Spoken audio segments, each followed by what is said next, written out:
Hello guys and welcome to the Let's Play series of Gamebooks. Was good.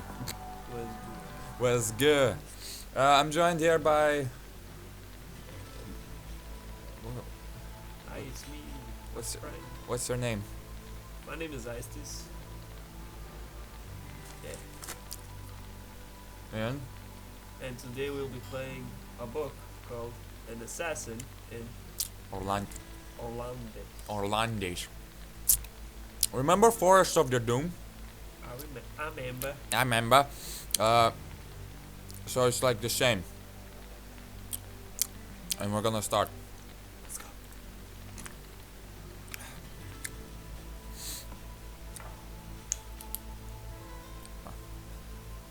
Perfect. Yes. Alright. Assassin in Orlandes. Click to continue. So, okay.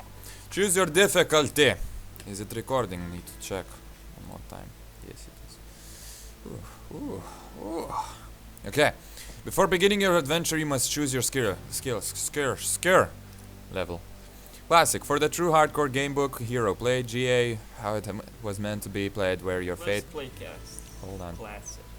Casual. This is the cultural gamebook reader who wants to truly appreciate the story without the worry of limited bookmarks of the fate of the dice. No. We're gonna do classic. Classic. Wait, what's next? Oh, okay. So classic or casual? Classic. Heal me button. No. Classic. You have chosen classic mode. Now you must create your character. What is your name? Harold. Harold. With 2 R's. With 2 R's. Harold. Now you will determine your starting with vitality, your health. Vitality is calculated by rolling 4 dices. We don't have dices, so we'll have to do it in game. Maximum is Roll. 48. Alright, roll dices. 1, 2, 3. Shit, you suck. Okay. Vitality is 36. Okay. You have 36 vitality, that is your health. Next is your fitness. Let me roll. Your fitness. Minimum 7. It's 8. Okay. Bookmarks. Okay. You also have bookmarks that you can use. Tap the center of the screen. Can't tap what? Start your I adventure. mean, Roll them too. tap the center of the bookmark buttons will appear in the upper right corner. Bookmarks will allow you to save your game at any point in the book. In classic mode, you only get 3 bookmarks, so use them wisely to save your game. Every 45 minutes. Yes. Start your adventure. So it begins. 17th day. Just checking your time. 17th. Every 45 minutes, man. 17th day of Juno.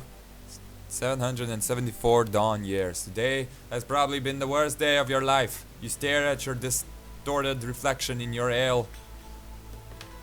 You don't have a beer. I am a tea. Look at yourself. Reflection ale before taking another long swig from the tankard. You can't remember how long you've been here. No, In man. fact, you don't even know the name of this tavern. Where the fuck are you? Looking around, it is clearly not a high-class establishment. The floor is covered in sawdust, useful for soaking up spilled ale or spilled blood. Oh. You notice that the paint is flaking off the walls in long strips, that the bar is badly stained, and that the tavern keeper is glaring at you as he wipes a tankard with a dry rag. It's Don't spill it. Yeah, it's me. Returning your focus to your drink, you find your mind returning to the events of this morning with Kari. Different things you could have, should have, and said and done play through your mind. If only. But there is no longer any time for if only, and Kari is now no longer part of your life, and you have to get used to it. Oh, Kari was your boyfriend. Happy endings. Harold is a strong, independent man that is straight and white. Whoa. Happy endings are the preserve of Coming children, from Italy. and in the stories traveling minstrels like to tell. The fuck? What?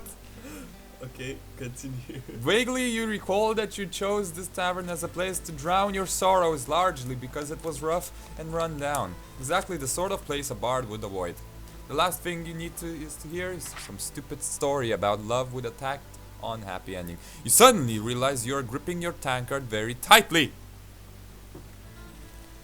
Due to the cheapness of the metal, you have left the imprints of your fingers in the side of it. Looking up, you see the tavern keeper's frown deepen. You quickly turn your gaze away, and it suddenly strikes you that you are the only other person in the tavern. You wonder idly when the other drinkers left. Everyone left. You decide that something needs to be done. Swinging back at the last of the ale, you bang the tankard on the bar to gain tavern keeper's attention. Do you wish to buy another drink? Or would you rather engage the tavern keeper in conversation? Or alternatively, you can leave by turning to... I think I've had enough of drinks for tonight. Let's leave. You decide to leave. The cold air assaults your senses as you leave the tavern. You hear two heavy bolts being drawn across the door behind you. So retreat is not an option. You get locked out. Yeah. Drawing your cloak tightly, around your shoulders, you begin your journey back to your lodgings. Aided by the lamps that stand at each of the city's crossroads. Between these pools of light, the inky blackness lies deep and impenetrable. The new moon is hardly visible and the darkness is complete as silence. You could almost imagine yourself as the last human alive. What was that? Uh-oh. What was that? What was that? The sound of the harsh raised voices flow towards you on the still night air. They originate from an alleyway to your right. To your right. Keeping along the alley as quietly as you are able, you can make out what seems to be an altercation. A dropped hand lantern baths the tableau in an eerie flickering light. Flickering.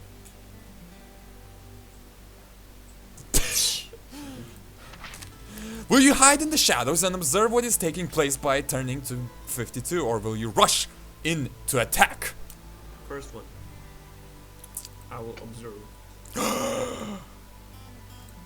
You stay in the shadows and watch as a well-dressed young man wearing pale-colored silken clothing is pushed roughly against the alley wall by a taller figure. I don't have the... I don't have the money, whined the foppish young man. It'll take me 3 days to get it. The taller figure steps forward and the flickering light falls on his expensive-looking garb. He sports a fashionable goatee, beard, which frames his features with quiet menace. His lips curls up into a cruel sneer. Without a word, he draws a stiletto dagger from his belt and thrusts it into the fop's belly.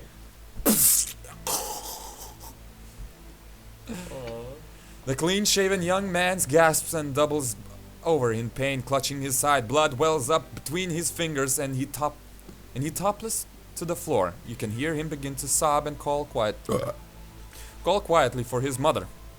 Incensed at his callous disregard for human life, you leap forward to catch the would-be murderer off guard. He turns and evades your initial blow with ease, stationing himself between you and the dying nobleman. He bares his teeth and snarls menacingly at you. If you wish to help the young man, you must fight. You're dead. If you manage to overcome him, or if you are If you manage to defeat him, turn to page 5. Okay. We haven't fought him. Let's fight. Let's fight. The people can't see your face. I know it. Let's fight.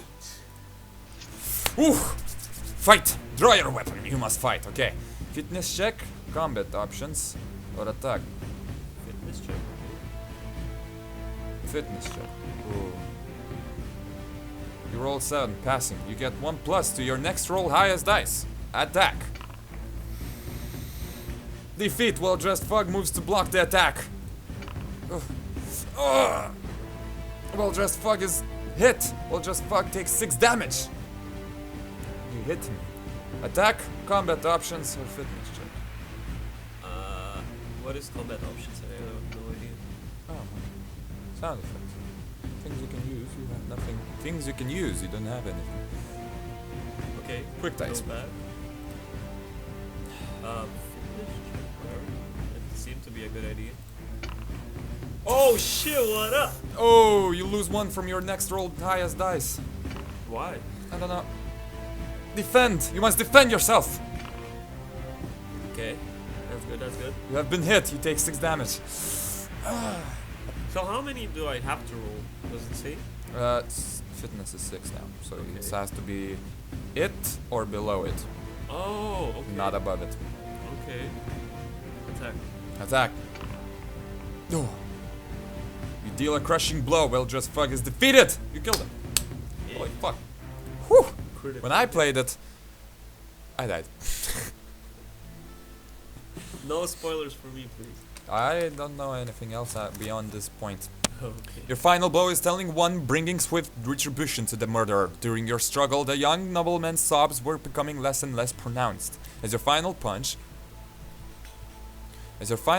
brought death to the well-dressed man, the young nobleman also breathed his last. You stand alone in the darkened alleyway alongside the corpses of 2 wealthy young men.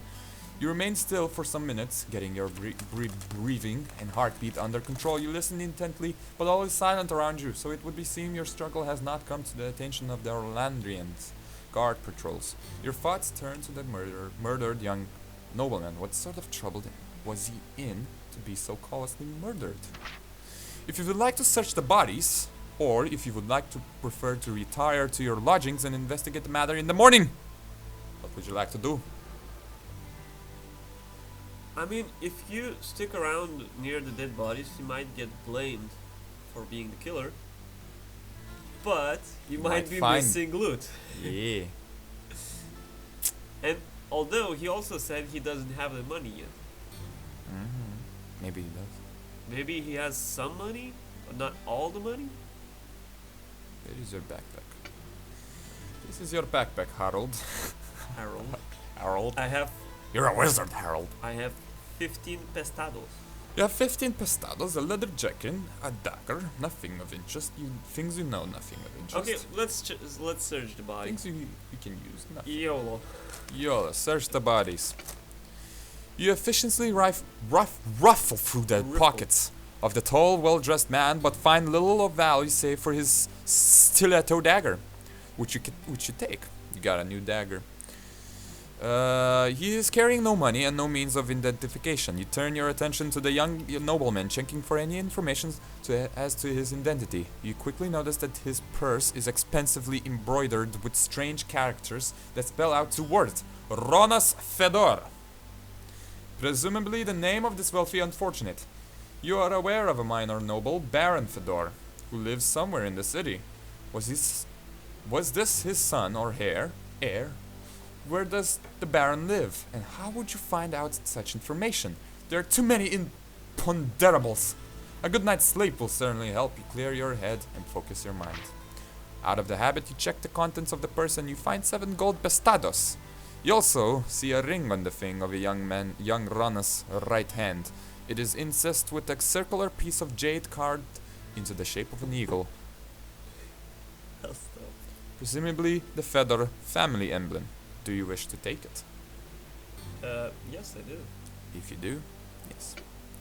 You remove the ring carefully from his finger. Do you wish to wear this ring? Alternatively, you place the ring in your pocket if you want to continue searching their pockets, or you want to leave. Now remember in Forest of Doom, you were something and it killed you.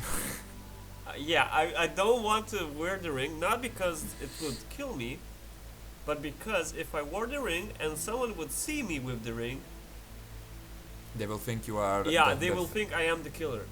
Or the guy. No. Or the guy that stole from whatever. It's not mine and it can easily be identified, you know. This is the ring. What do you wish to do with it?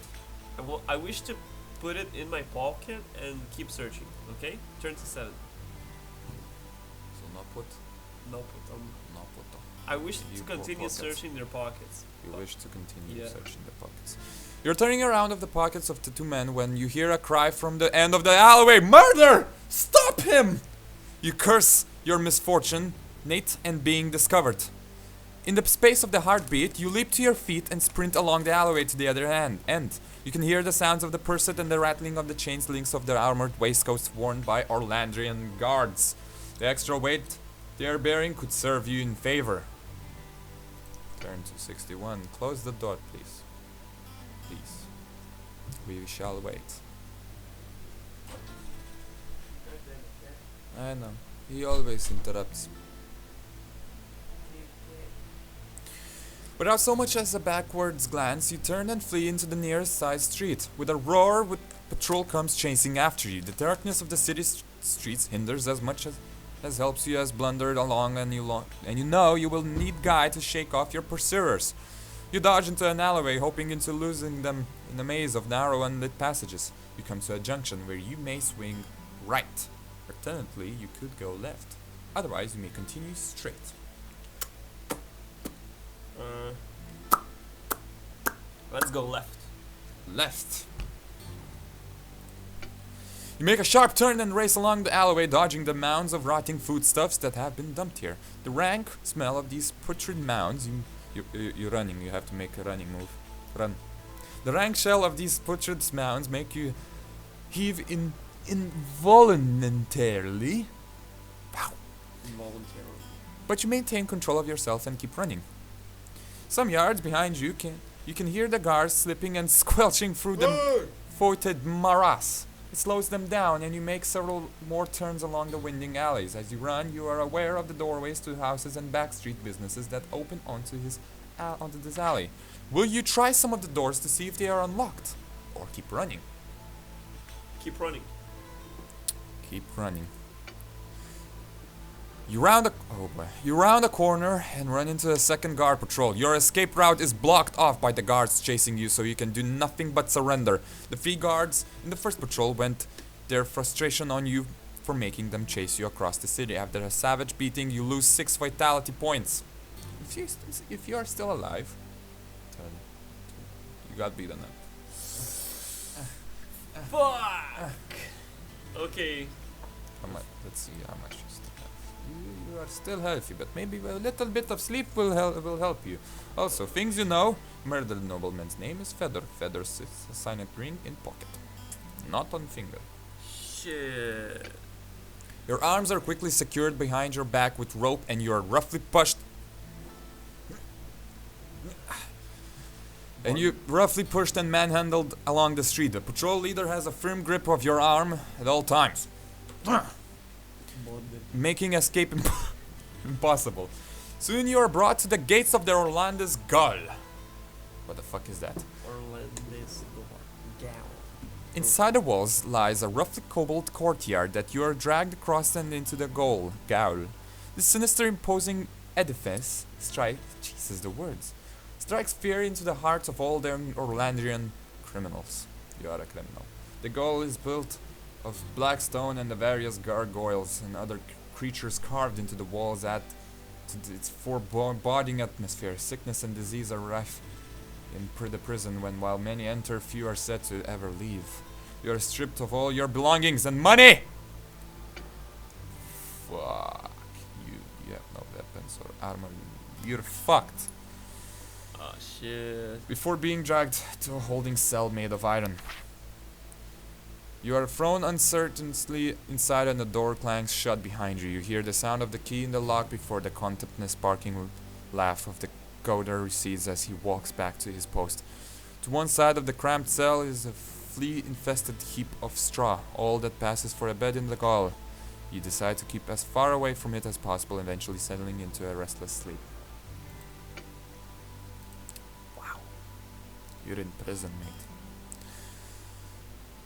Did you get your vitality back? No, you did not. The sun rises and comes flittering through the barred window in your cell. You awake with a start as a Gauler turns a key in the lock and throws open the cell door with a aplomb. You overnight rest allows you to recover up to 4 vitality points. You did get some vitality points. Nice.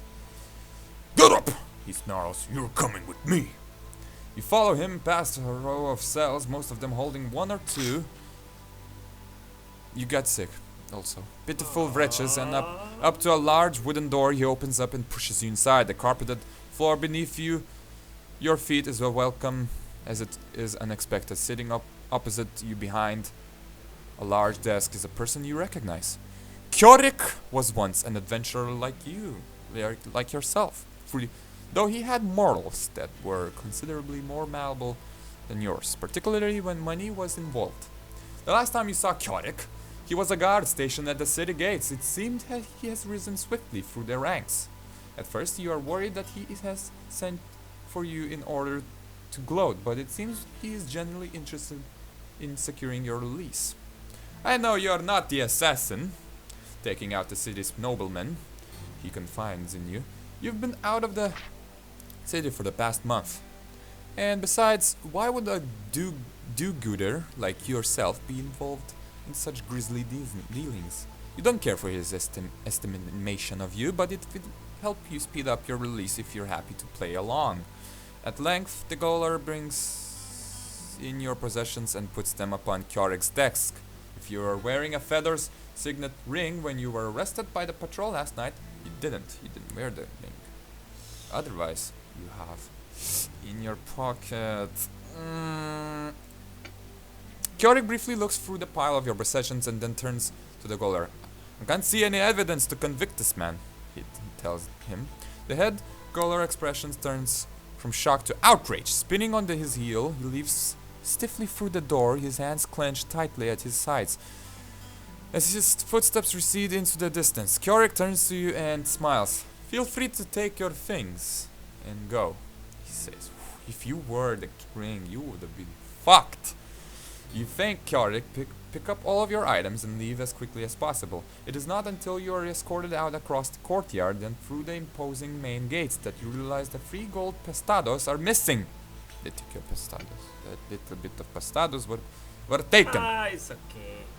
It's okay. At least you have the ring still. It's okay. Bring pestados. It no longer seems such a surprise that Kyorik was willing to help you. You angrily stomp back to your lodging place to collect your other possessions. Did you encounter anyone with some ominous news last night? If so, then no, we didn't. If not, you go back. Ooh. Uh-oh. As you make your way through the streets to your lodgings, you become aware that someone is following you. Someone is following you.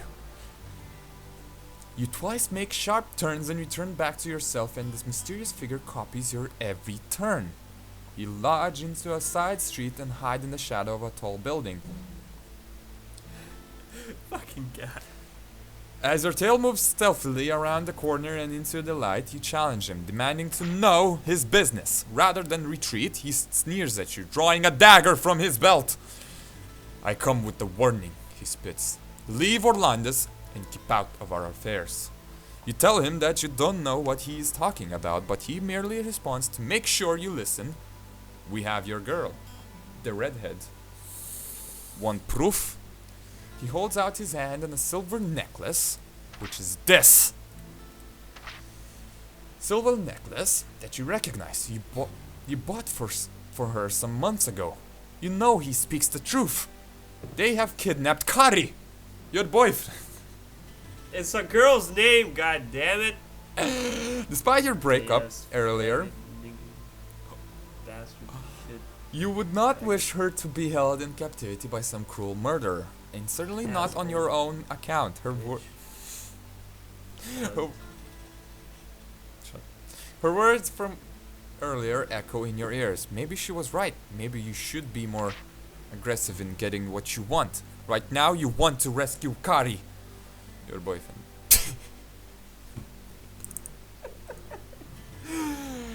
You demand... No! You do not hit the narrator. The narrator hits you. You demand to know where she has been taken, but the man laughs spitefully. He draws his weapon threateningly. You can try to evade him. You can try to evade him, or you can leap to attack this man.